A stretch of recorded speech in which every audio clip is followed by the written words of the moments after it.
সকাল সকাল কাজে যাচ্ছি, 7:30 বাজে। আকাশে চাঁদ মামা দেখা যাচ্ছে।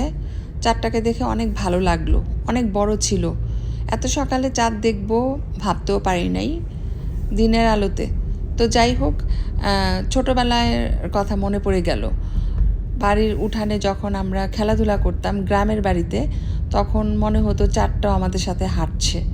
এটা কেন মনে হতো জানি না, কিন্তু এখন কিন্তু সেটা মনে হয় না। তারপরেও দেখি যে ড্রাইভ করার সময় চাঁদটা যেদিকেই যাই ওদিকেই আমাদের সাথে ফলো করে। তো যাই হোক, চাঁদটা দেখে মনে হলো যে আমরা যখন ছোটোকালে গ্রামের বাড়িতে যেতাম, নানার বাড়ি অথবা দাদার বাড়িতে, বাড়ির উঠানে বসে গল্প করতাম, খেলাধুলা করতাম, আর চাঁদের আলোতে এত মজা লাগতো কি আর বলবো। কেমন যেন একটা উদাসীন ভাব চলে এসেছে মনের ভিতরে।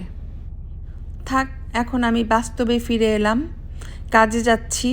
This is life and reality. তো যাই হোক, একটা ছোট ভিডিও শেয়ার করলাম।